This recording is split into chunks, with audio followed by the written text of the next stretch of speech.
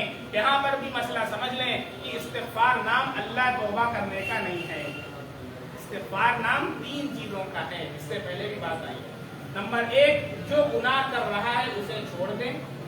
Number 2، اس کے اوپر ندامت ہو، پچھتاوا ہو۔ نمبر 3، آئندہ نہ کرنے کا عزم۔ جیسے کوئی انسان گانا سنتا ہے، اب اسے توبہ کرنا ہے تو سب سے پہلا کام کیا کرے؟ گانا موبائل میں ڈیلیٹ کر دے پہلا۔ دوسرا، گانا سننا ابھی چھوڑ دے۔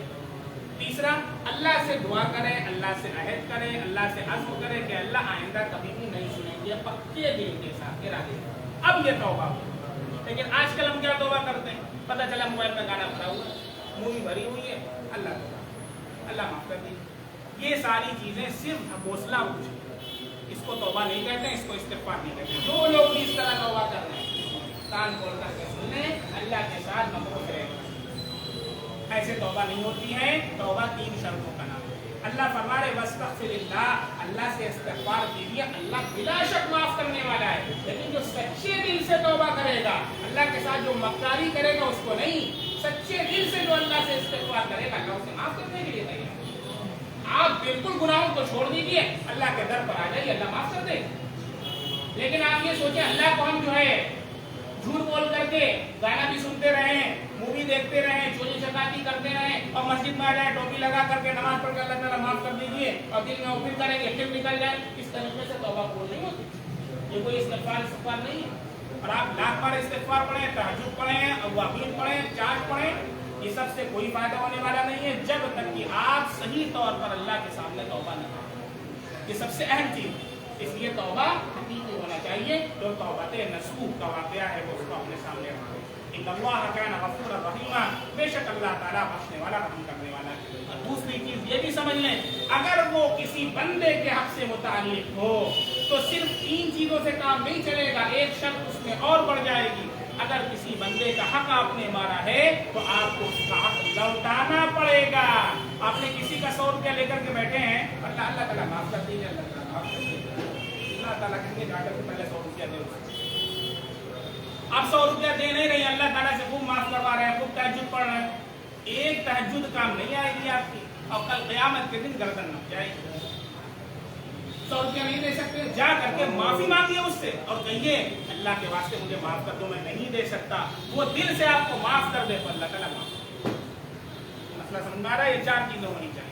تو اس کے بعد فرمایا وَلَا تُجَادِلْ عَنِ الَّذِينَ يَخْتَارُونَ أَنفُسَهُمْ، اور آپ ان لوگوں کی طرف سے کوئی جواب دہی کی بات نہ کیجیے جو کہ اپنا ہی نقصان کر رہے ہیں۔ إِنَّ اللَّهَ لَا يُحِبُّ مَنْ كَانَ خَوَّانًا أَثِيمًا، بلا شبہ اللہ تعالیٰ ایسے شخص کو نہیں چاہتے جو بڑا خیانت کرنے والا اور بڑا گناہ کرنے والا ہے۔ اس کے اندر اللہ رب العزت نے یہ تاکید فرمائی ہے کہ خیانت کرنے والوں کی طرف سے کوئی جواب دہی نہیں کرنا ہے، کیونکہ وہ اللہ کو پسند نہیں ہے۔ جو خیانت کرنے والا اس کا ساتھ نہیں دینا ہے، چاہے وہ آپ کا دوست ہو، چاہے وہ آپ کا رشتہ دار ہو، چاہے آپ کے ابا اماں کیوں نہ ہو، خیانت کر رہا ہے اس کا ساتھ نہیں دینا ہے۔ یستخفون من الناس ولا یستخفون من اللہ، اللہ فرماتے ہیں جن لوگوں کی یہ کیفیت ہے آدمیوں سے تو چھپاتے ہیں اور اللہ سے نہیں شرماتے ہیں۔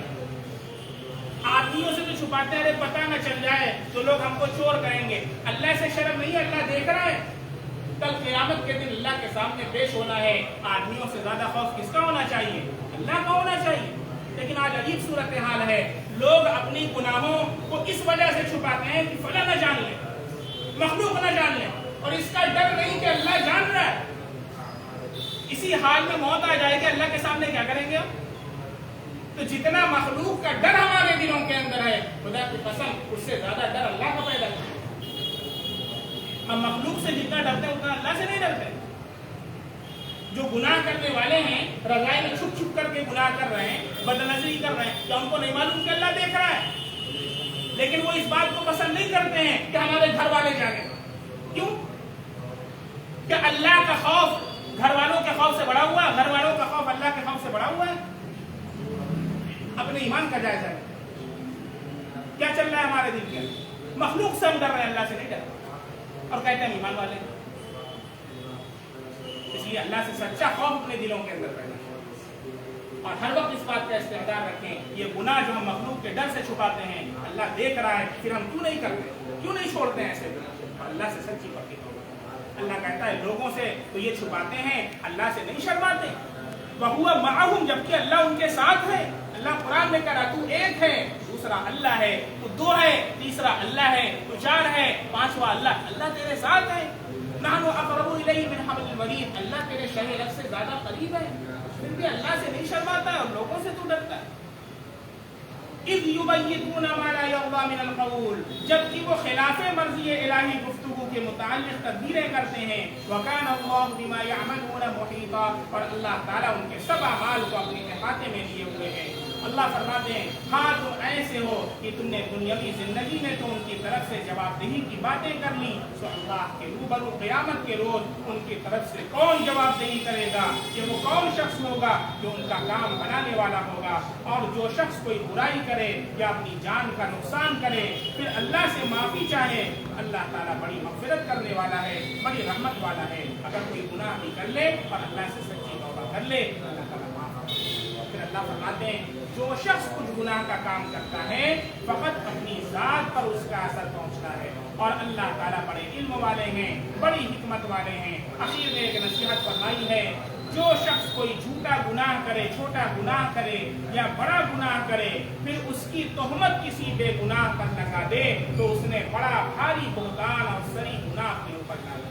یہ بہت بڑا گناہ ہے کہ انسان کسی الزام کو کسی کے اوپر لگا دے، یہ بہتان کہلاتا ہے۔